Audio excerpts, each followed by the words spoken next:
ወደ ውይይት ፕሮግራሙ ከመግባታችን ወይም ከመግባቴ በፊት ስለ ደሴ ከተማ ነባራዊ ሁኔታ የተወሰነ መንደርደሪያ ሐሳብ መስጠት እፈልጋለሁ። ደሴ ከተማ የወሎ ክፍለ ሀገር መዲና ወይም እምብርት እንደመሆኗ መጠን በጣም በርካታ የሙስሊም ሊቃውንት በብዙ የሚቆጠሩ ሙስሊም ምሁራኖችና በመቶ ሺዎች የሚቆጠሩ ሙስሊም ማህበረሰብ የሚኖርባት ከተማ ናት። ይቺ በሰሜን ምስራቅ ኢትዮጵያ የምትገኝ ትልቅ ከተማ እውን ይህን ህዝብ ሊመጥን የሚችል ተቋምና መሪ አላት ወይ የሚለውን መሰረታዊ ጥያቄ አድማጮች ምላሽ እንዲሰጡበት እፈልጋለሁ። ለዚህ ነው ይህን ሐሳብ መንደርደሪያነት ያነሳሁት። ከዚህ ቀጥዬ ግን ወደ ዋናው የውይይት አጀንዳ ወይም መነጋገሪያ ከመግባቴ በፊት በመጀመሪያ ደረጃ ዓለማችን በከፍተኛ የለውጥ ምህዋር ውስጥ እየተጓዘች ያለችው ዘመኑን በሚመጥን የላቀ አስተሳሰብ እየተመራች ነው። ከዚህ አንፃር የመሪዎች ዕውቀት ከሚመሩት ማህበረሰብ አስተሳሰብ በእጅጉ ልቆ መገኘት መቻል አለበት ማለት ነው። ከዚህ አንፃር የደሴ ከተማ እስልምና ጉዳይ ምክር ቤት የማህበረሰቡን ዘርፈ ብዙ ችግሮች አስወግዶ ሁለንተናዊ እድገት ለማምጣት የሚያስችል ኳሊፊኬሽን ወይም ደግሞ የአመራር ብቃት አለው ወይ የሚለውን መሰረታዊ ጥያቄ ማህበረሰቡ በግልጽ ምላሽ ሊሰጥበት ይገባል። ይህን ጥያቄ መልስ ለመስጠት ደግሞ የተቋሙ አመራሮች የቅርብ ወዳጅ ወይም ተቃዋሚ መሆን አያስፈልግም። ንጹህ ህሊናና ሙስሊም ብቻ መሆን በቂ ነው። ስለዚህ ይህንን ነው በዋናነት እኔ ማቅረብ የፈለኩት። እውን የደሴ ከተማ አስተዳደር እስልምና ጉዳዮች ምክር ቤት ይህን ትልቅ ህዝብና ትልቅ ከተማ መምራት የሚያስችል የአመራር ብቃት አለው ወይስ የለውም በሚለው ጉዳይ ላይ አጽንኦት ሰጥቼ ማውራት እፈልጋለሁ ማለት ነው። እሺ ወንድም አህመድ ሰይድ ጥሩ መግቢያ ጥሩ መንደርደሪያ ነው ያደረከውና ከዚሁ ከአነሳው ሐሳብ ጋር ተያይዞ የደሴ ከተማ እስልምና ጉዳይ የዞን ምክር ቤት ጽሕፈት ቤት አሁን በምትለው ወይም በምታስበው አይነት ወይም ህዝቡን ሊመጥን በሚችል ምን አይነት አደረጃጀት ነው ያለው? መዋቅሩ እንዴት ነው ብለህ ትገመግመዋለህ? ይሄ መሰረታዊ ጥያቄ ነው። ስለ አንድ ተቋም ሲነሳ በመጀመሪያ ደረጃ መዋቅራዊ አደረጃጀቱ ምን ይመስላል የሚለው ነገር ዲፋይን መደረግ አለበት። አንድ ተቋም በጣም ጥሩ አደረጃጀት ካለ ለማህበረሰቡ የሚሰጠው አገልግሎት ተደራሽና ፍትሃዊነት ሊኖረው ይችላል እና ተቋማዊ አደረጃጀት እንኳንስ አይደለም በተቋማት ይቅርና በመንግስት አወቃቀርም ላይ የሚፈጥረው ተጽዕኖ በጣም ከፍተኛና ውጤታማ ነው ማለት ይቻላል። ከኛ ተቋም አንፃር ተቋማዊ አደረጃጀቱን ስንገመግመው ግን በሆነ ታሪካዊ አጋጣሚና በተጠላለፈ ውስጣዊ መስመር የተገናኙ ግለሰቦች የቅርብ ጓደኝነት መስርተው እኛ የሽግግር መጅልስ አመራሮች ነን ብለው በግርግር የህዝቡን ይሁንታ ሳያገኙ ወደ መድረክ የመጡ ሰዎች ናቸው። እንግዲህ መዋቅራዊ አደረጃጀትን ስናነሳ መዋቅር ወይም ደግሞ ይሄ ስትራክቸር የሚባለው ነገር ከታች ከመሬት ተነስቶ እስከ ላይኛው ላይ መዋቅር ድረስ የተዘረጋ እና ውበት ያለው ሆኖ መገለጽ ያለበት። ከዚህ አንፃር ሲታይ የደሴ ከተማ አስተዳደር እስልምና ጉዳይ ምክር ቤት መዋቅራዊ አደረጃጀቱ በ6 እና 7 ሰዎች ብቻ የታጠረ ሆኖ ከላይ ምንም አይነት ቼን ወይም ግንኙነት የሌለው ከታችም ደግሞ ከማህበረሰቡ ጋር ምንም የሚያስተሳስረው መዋቅር የሌለው ዝም ብሎ በአየር ላይ የተሳፈፈና በራሱ የባህላዊ አሰራር ዘዴ የተቃኘ ሆኖ ብዙ ስህተቶችን እየፈጸመ ያለ መዋቅራዊ አደረጃጀት ነው። ይሄም ወደፊት በምናነሳቸው ዝርዝር ጉዳዮች ላይ ይሄ መዋቅራዊ አደረጃጀት በማህበረሰቡ ዘንድ ምንድነው የፈጠራቸው ችግሮች የሚለውን እናያለን። በሚገርም ሁኔታ ከመዋቅራዊ አደረጃጀቱ ባልተለየ እዚህ ጋር ታይዞ መነሳት ያለበት ትልቅ ነጥብ በመዋቅራዊ አደረጃጀቱ ውስጥ የተሰገሰቡ ሰዎች የትምህርት ዝግጁነታቸው ምን ይመስላል የሚለው ነው ዋናው ነገር። በመግቢያ ላይ እንዳነሳሁት ዓለም በከፍተኛ የለውጥ ምህዋር ውስጥ እየተሽከረከረች ያለችው በላቅ አስተሳሰብ እየተመራች ነው። ከዚህ አንጻር የደሴ ከተማ እስልምና ጉዳይ ምክር ቤት ህዝቡን የሚመጥን አመራር እየሰጠ ነው ወይ የሚለው ነገር ነው በትኩረት መታየት ያለበት። ይህን ለማለት በመዋቅሩ ውስጥ የተሰበሰቡ ሰዎች አብዛኛዎቹ በሚባል ደረጃ ግሬዳቸው ከ10ኛ ክፍል በታች ያሉ ሰዎች ናቸው። እንዲያውም መሰረተ ትምህርት የሚኖር ይችላል እንዴ እኔ በጣም የሚገርም ነገር ነውና በምን መመዘኛ ነው እነዚህ ሰዎች ይህን ትልቅ ሀገርና ትልቅ ህዝብ ሊመሩ የሚችሉት? በዚህ ሌቭል ላይ ያሉ ሰዎች እንግዲህ አንድ ሰው አልተማረም ወይም መሀይም ነው ስንል ምን ያክል ከባድ ጥፋት ሊያጠፋ እንደሚችል መገመት ቀላል ነው እና በጣም ይገርመኛል ብዙ ጊዜ እንደዛ ስል እኔ የተማርኩ ነኝ ፕሮፌሽናል ነኝ እያልኩ አይደለም። እኔም ካልተማሩት እና ህዝብን መምራት ከማይችሉት በኩል አድርጌ ነው ራሴን የምወስደው። ነገር ግን በንጽጽር ይህን ከኔ ጋር እንኳን ሳስተያያቸው በጣም ዝቅተኛ ደረጃ ላይ ያሉ መሪዎች ናቸውና እነዚህ ሰዎች ይህን ትልቅ ህዝብ እንመራለን እያሉ እያስከፈሉት ያለው ዋጋ ስመለከት በጣም ነው የማዝነው። መቼ ነው ለውጥ ሊኖር የሚችለው? ማህበረሰባችን ከአላዋቂ አስተሳሰብ የሚላቀቀው መቼ ነው የሚል ነገር ውስጤን ብዙ ጊዜ ይረብሸኛል። ለምሳሌ ብንወስድ በማህበረሰቡ ውስጥ ከሚፈጠሩ አብዛኛዎቹ አለመግባባቶች፣ ጭቅጭቆች የሚፈጠሩት በአብዛኛው ከእውቀት ማነስና ፍትሃዊ መሪ ከማጣት የሚመነጩ ጭቅጭቆች ናቸው። በእውቀት የሚመራ ተቋም ቢኖረንና በፍትህ የሚመራ መሪ ቢኖር የአመለካከት ልዩነቶች ቢኖር እንኳን በመካከል እንዲህ ጉሮሮ የሚያስተናንቁ ችግሮች አይኖሩብንም ነበር። እንደ ሙስሊም እያንዳንዱ ሰው የየራሱ አመለካከት እንኳን ቢኖረው በዛ ልክ ግን እንደው አንተን እንጣፋለን ብሎ እስከ መፎከር የሚያነስ ችግር ሊፈጠር አይችልም። ይሄ ሁሉ መከራና ችግር እየደረሰ ያለው የመሪዎቻችን የመምራት ብቃት ማነስ ወይም የትምህርት ዝግጁነታቸው የወረደ መሆኑ ነው እና እኔ የሚያሳስበኝም ብዙ ጊዜ እንቅልፍ የሚነሳኝም ይህንን ተቋም እንዴት ነው በተማሩ ሰዎች ልንሞላ የምንችለው የሚለው ነገር ማህበረሰቡ ያለበት ነው ቢወያይበት እና ለመፍትሄው አካል ሆኖ ቢሰራ ጥሩ ነው ብዬ አምናለሁና ከኛ ተቋም አንፃር በእውነቱ እጅግ በጣም የሚያሳፍር ከ10ኛ ክፍል በታች በሆኑ ተማሪዎች አንድ ትልቅ የህዝብ ተቋም ይመራሉ ማሰብ በእውነቱ እጅግ በጣም የሚያሳዝን ነው የማስበው። እንግዲህ ምናልባት መልሼ ከሆነ ጥሩ ነው ያስባል ይሆነ ያለው ነገር ደስ ይላል። በጣም ቆንጆ አገላለጽ ነው። እንግዲህ አንድ የምንረዳው ነገር አለ ውስጣችን ካለው ብዙ ነገር ነው አንደበታችን ሰዓቱን ገድቦ ሊያወጣ የሚችለው ስለማስብ በወፍ በረር እረዳለሁ ብዬ ነው የማስበው።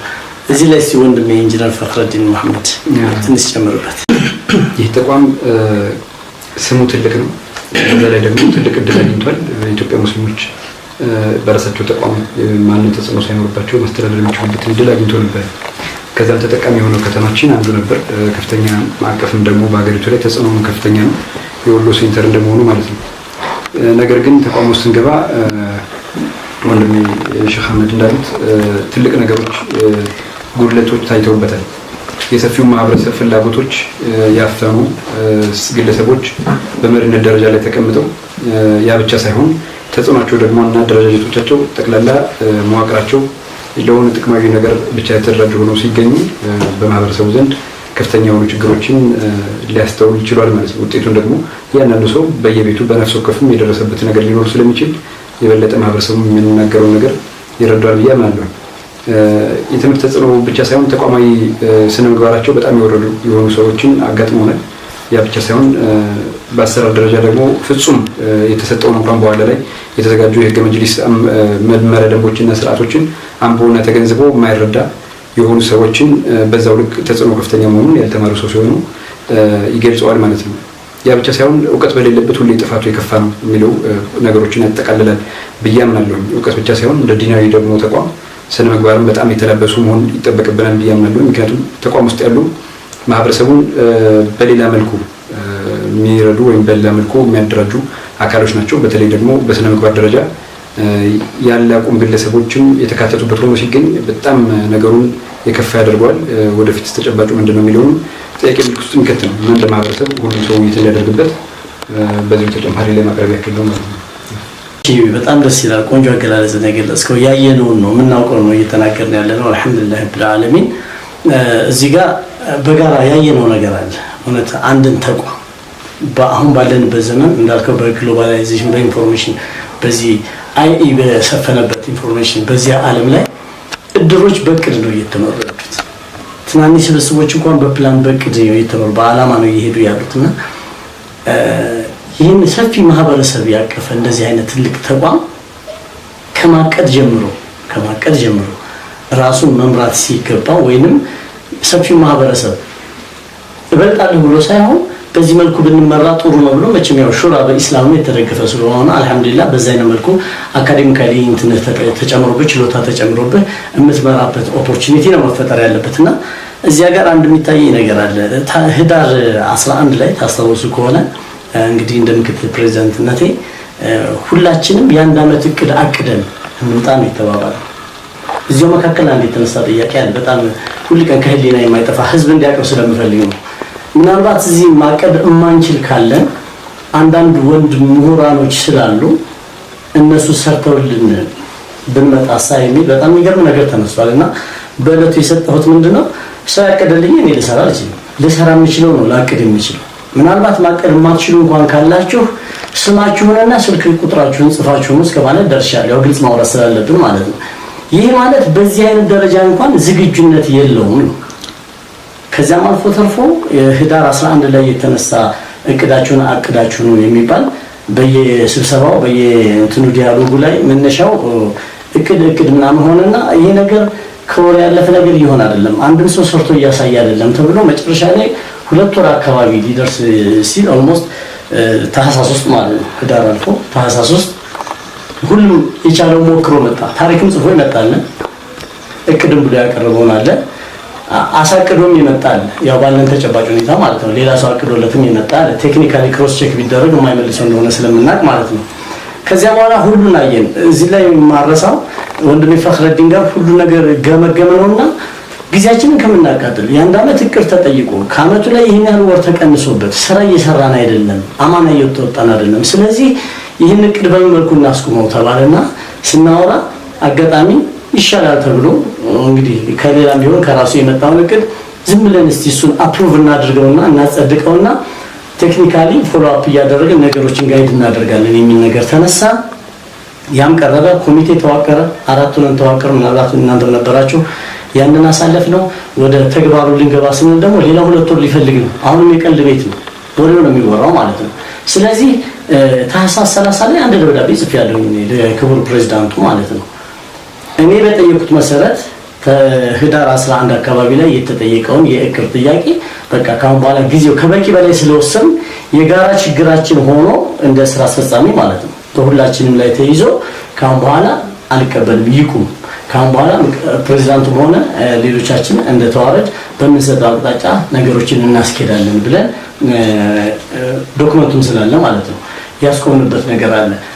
ምንድነው ላነሳ የቻልኩት እቅድን እንኳን አቅዶ አንድን ተቋም መምራት የሚቻልበት እንኳን ፐርፎርማንስ የለም የተረዳሁት ነገርና እዚህ ላይ እግረ መንገዴን ይሄንን ለመጠቅለል እቺን ሐሳብ ለመጠቅለል ማስተላለፈው አንድ ትልቅ መልእክት አለ።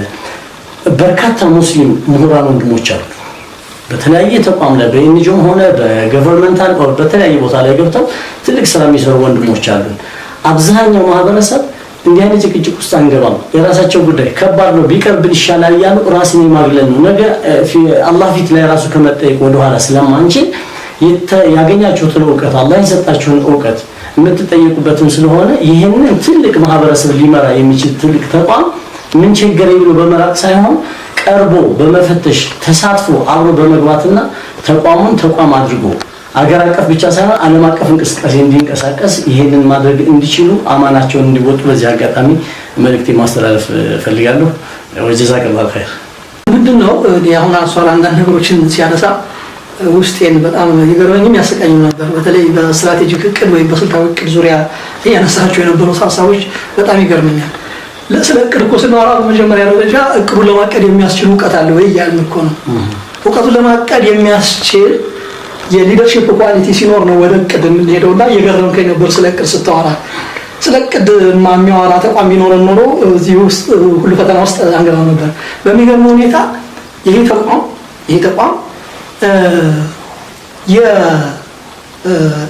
የጀልባዋ ካፒቴን እንኳን ማን እንደሆነ ተለይቶ አይታወቅም። በግልጽ አታውቀውም። የጀልባዋ ካፒቴን ማንኛው ሰው ነው ብለህ ለመለየት እንኳን አትችልም። ምክንያቱም እያንዳንዱ የተቋሙ አመራሮች የጀልባዋን መሪ ለመያዝ በሚያደርጉት ትንቅንቅ ከኋላ ያሳፈሩትን በጣም ሰፊ ሙስሊም ማህበረሰብ ወደ ጥልቅ ባህር ውስጥ ለመክተት እየተጣደፉ ያሉ ጭፍን አመራሮች ናቸው። ስለዚህ በዚህ ደረጃ ላይ አስቡ የምታደርጋቸው አመራሮች ስለ ስትራቴጂክ እቅድ፣ ስለ አጭር፣ ስለ መካከለኛና ስለ ረጅም እቅድ ማውራት ቀልድ ነው የሚሆነውና በእርግጥ መነሳት አለበት ይሄ ሀሳብ። ለምን ተነሳ እያልኩ አይደለም፣ ግን አቅደው መስራት የሚችሉ ብቃት ያላቸውና የተማሩ ሰዎች ወደዚህ ተቋም እንዲመጡ ምን ማድረግ አለብን የሚለው ነው መሰረታዊ ጥያቄ ሆኖ መነጋገር ያለብን ለማለት ፈልጌ ነው። አቅዶ የሚሰራ አቅዶ የሚከውን ቢኖር ኖሮማ እስካሁን ድረስ ማህበረሰባችን በዚህ ውዝግብ ውስጥ በዚህ ያለ መግባባት ውስጥ ሊቀጥል አይችልም ነበርና እቅዱን ማንሳት ጥሩ ሆኖ ግን ያነሳበት አውድ ተቋም ውስጥ ካሉ ሰዎች የእውቀት ደረጃ አንጻር ሲታይ የሚመጥናቸውም ስላልሆነ እሱን ምናልባት አላህ የተሻሉ ሰዎች ወደፊት ቢያመጣ በስፋት እናወራበታለን ለማለት ፈልጌ ነው። አመሰግናለሁ። አንቺ እየወቀስኩ ሳይሆን እንደው እቅዱና የሰዎቹ ፐርፎርማንስ አልጣጣም ልስላለኝ ነው ለማለት ነው። እሺ ከተቋም ውስጥ ከገባን በኋላ የነበሩ አደረጃጀቶችን አይተናል። መዋቅሩ የማይደግፋቸው አደረጃጀቶች ነበሩ። ወይም ደግሞ በህገ መጅሊሱ ላይ መመሪያ ደንቡ ላይ የሌሉ አደረጃጀቶች ጎንዮሽ ሆኑ ተቋሙ የሚመስሉ የሚተኩ የሚመስሉ አደረጃጀቶች ነበሩ እና እነዚህ የተደራጁበት መንገድ እንዴት ነበር የታዩት? በምን የተቃኙ ነበሩ? እንደገና ደግሞ ማህበረሰቡ ሲያቀፉ ነበሩ? ተጽዕኖአቸው እንዴት ነው የሚለው ይህን ነገር እንደዚህ ግንኙነት በተለይ ከፍተኛ ተጽዕኖ ስላለው ከዛ አንጻር እንድትተነትን ፈልጌ ነው። እሺ ቢስሚላህ ወንድሜ ፈክረዲን ስለጠየቀኝ አደረጃጀት ጥያቄ ተጨማሪ ነገሮችን ለመስጠት ሞክራለሁ። በመሰረቱ አደረጃጀት ሲባል ሁለት አይነት መልክ ሊኖረው ይችላል። አደረጃጀት ዘመናዊ አደረጃጀትና ባህላዊ አደረጃጀት ብለን ልንከፍለው እንችላለን። በእርግጥ በባህላዊ አደረጃጀትም ውስጥ እጅግ በጣም ጠቃሚ አደረጃጀቶች እንዳሉ እናውቃለን። ለምሳሌ የእቁብ አደረጃጀቶች አሉ፣ የእድር አደረጃጀቶች አሉ፣ በጣም በርካታ አደረጃጀቶች አሉ። እነዚህ ባህላዊ አደረጃጀቶች ከዘመናዊ አደረጃጀቱ ባልተናነሰ ማህበረሰቡን የሚያገለግሉበት ስትራክቸር ወይ መዋቅር እጅግ በጣም የሚገርም ነው፣ በጣም የሚያስደምም ነው። ወደኛ ተቋም ያለውን አደረጃጀት ወደኛ ተቋም ያለው አደረጃጀት ላይ ስትመጣ ግን በጣም የሚገርም አደረጃጀት ነው። ምናልባት ሶስተኛ ሰው ለመስጠት ተቸግረ እንጂ ከባህላዊም ከዘመናዊም ውጭ የሆነ ግን ደግሞ አርቲፊሻል የሚባል ልበል ወይስ በዚህ በዘመኑ አነጋገር ፌክ የምትሉት አይነት አደረጃጀት ይሁን አላውቅም። በጣም የሚገርም አደረጃጀት ነው። አደረጃጀቱ ስትራክቸር የተደረገው ወደ ላይ ያለውን ከዚህ ከኛ ከመጅልስ መዋቅር ወደ ክልልና ወደ ፌደራል ያለውን ማውራት አይጠበቅብኝም። እዚሁ እኛ ቤት ውስጥ ስላለው ጉዳይ ስለሆነ የሚወራው ከዚህ አንጻር የደሴ ከተማ አስተዳደርና ጉዳይ ምክር ቤት መዋቅራዊ አደረጃጀት በራሱ አምሳያ የተቀረጹ ሰዎችን ቅድም ለመግለጽ እንደሞከርኩት በሆነ ውስጣዊ የተጠላለፈ መስመር የተገናኙ ጓደኛሞች የመሰረቱ ነው ብዬ እንዳልኩት እታችን ድረስ ተመሳሳይ አስተሳሰብ ያላቸው በተለያየ አጋጣሚ የሚገናኙ የጓደኛሞች አደረጃጀት ነው ብዬ የምወስደው። ስለዚህ አደረጃጀቱ በእውነቱ ከምንም አይነት አደረጃጀት ጋር የማይመሳሰል አርቲፊሻል አይነት አደረጃጀት ሆኖ ወይም ሞዲፊክ የሆነ አደረጃጀት ሆኖ ማህበረሰቡን ተደራሽ ያላደረገ ሁሉንም በየዘርፉ አካታች አድርጎ ወደ ስራ ወይም ወደ ተግባር ለመቀየር የሚያስችል አደረጃጀት አይደለም ያለውና ይሄ በመሆኑ ምክንያት ነው እንግዲህ ብዙ መደነቃቀፎች እያጋጠሙት መጅልሱ ስራ ለመስራት እየተቸገረው። ምክንያቱም ከዚህ አንጻር መግለጽ የምፈልገው ነገር ምንድነው እንደው ስለ አመለካከት ዑለሞቹ የሚሉትን እነሱ እንዳሉ ይበሉ። እኛ የሸሪዓ ምሁር አይደለንም። እዛም ውስጥ ገብቶ የማውራት መብትም ፍላጎትም የለም። ነገር ግን እንደ አመለካከት አብዛኛዎቹ አመለካከቶች ይሄንን መጅልስ አይቀበሉትም። በጤናማ አመለካከት አይደለም የሚያየው ሁሉም አመለካከት።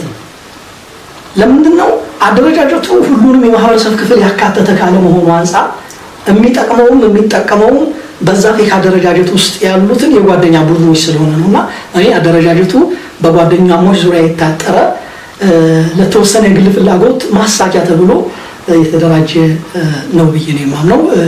ይጨርሻለሁ። እንግዲህ አደረጃጀቱን እኔ የማይበት በምን መልኩ መሰለህ ከኛን ጀምር። ለምሳሌ አሁን እኛ ካለው ሰፊ ማህበረሰብ እነዚህ ልጆች ይሆኑናል ብሎ መርጦን በተለያየ ፕሮፋይል ማለት ነው መርጦን እኛን ሲያስገባ ለዚህ ቦታ ይመጥናሉ፣ በዚህ በኩል ሊታገሉልን ይችላሉ፣ ይሄን ሊያስተካክሉ ይችላሉ፣ ይሄን አማና ይወጣሉ ብሎ የሆነ ራሱ ኢቫሉዌት ያደረገበት ነገር ይኖራል።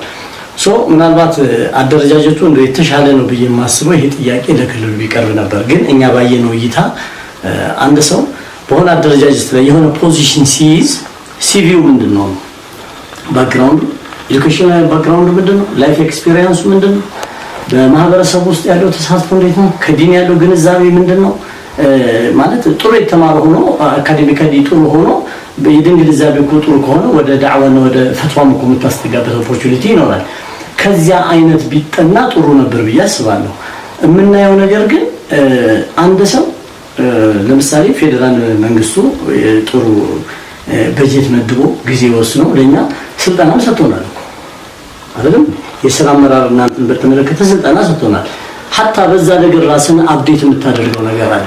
ደግሞ ያለሙያም ደግሞ ግድ የለም እዚህ ቦታ ላይ በአማና ደረጃ እስከተቀመጥኩ ሪስፖንሲቢሊቲው ኃላፊነቱ ከፍተኛ እስከሆነ ድረስ ሁሉ ነገር እጃችን ላይ ያለው ሰው እኮ በአሁኑ ሰዓት ከተራ ሙያ ጀምሮ እስከ ሕክምና እስከ ከፍተኛ ነገር ድረስ ራሱን በጎግል አድርጎ ራሱን አፕዴት አድርጎ ላለው ነገር ኮፊት አድርጎ ፕሮፖዛል ተቀርጾ እየተመጣለ እንዲያለው በዚያ ነገር ማድረግ ይቻላል። እና ምናልባት አደረጃጀቱን የማየው ምንድነው ራሱን አፕዴት የሚያደርግ አይደለም። ሲጀምር ላለበት ቦታ ይመጥናል ብዬ ማስብም አይደለም። ተጨምሮ አንዱን ሳይችለው ሁለተኛ ተደርቦ የሚሰጣቸውም አሉ ደርቦ እንዲሰራ ማለት ነው። ይሄ ደግሞ ኃላፊነትንና ያለውን አማና በብቃት ለመወጣት ከፍተኛ ተግዳሮት ነው ብዬ ነው ማስበው። እዚህም ላይ ትልቅ ክፍተት እንዳለ ነው የሚታየኝ። ነገር ግን ይሄን አደረጃጀት ሲሾም መጀመሪያ ላይ ወይ ፖዚሽን ሲሰጥ ከምን አንፃር ነው ከምን ወይ ሲቪው እንዳልኩ ወይ ከፐርሰናል ባክግራውንዱ ተነስተው እንዲህ ነው የሚለው ነገር እይታ በይበልጥ ማየት የሚገባቸው ወይ መልሰው ቢያወጡ ጥሩ ነው ብዬ ማስበው ክልሎቹ ላይ ነው። ምክንያቱም ሹመቱ ከዛ ሊመጣ ስለሚችል የዚህ አይነት አመለካከት ነው ያለኝ። እሺ አደረጃጀት ሲባል ሁለት አይነት አደረጃጀት አለ። የሰው ኃይል አደረጃጀቱን በተለይ በስፋት ተነስቷል። ቢሮ ውስጥ ደግሞ ያለው አደረጃጀት ለምሳሌ ከገባን በኋላ ያየነው ነገር ምንድነው በጠረጴዛ ዙሪያ ብቻ ሰዎች ተሰብስበው ልክ እንደ ደቦ ወይም ደግሞ እንደ ጋራ ማዕድ የሚያደርጉበት ሂደት ነበረ። የመጀመሪያ ጥያቄ አንስተናልኛ በቢሮ መልኩ መደራጀት አለበት የሚል ለአመታት እንደቀጠሉበት ነው ያየነው እና እኛ እንኳን የጊዜ ቆይታችን ወራት ነው። ያ ብቻ ሳይሆን ሮብና ቅዳሜ ብቻ ነበረ የምንሰበሰበው እና ከዚህ ሂደት አንፃር ለምንድን ነው ያልታየው በሚል አደረጃጀት ይሄንን ተጽዕኖ ፈጥረን ማስተካከል ይችላል እንደ ጋራ ማለት ነው። በዚህ ደረጃ የተወሰኑ ለውጦች አሉ። ያ ግን በሰው ኃይል አደረጃጀት ላይ ግን የተነሳው ሀሳብ በጣም ትክክል ነው። እቺኛውን ብቻ ሀሳብ ለማንሳት ፈልጌ ነው። እናመሰግናለን።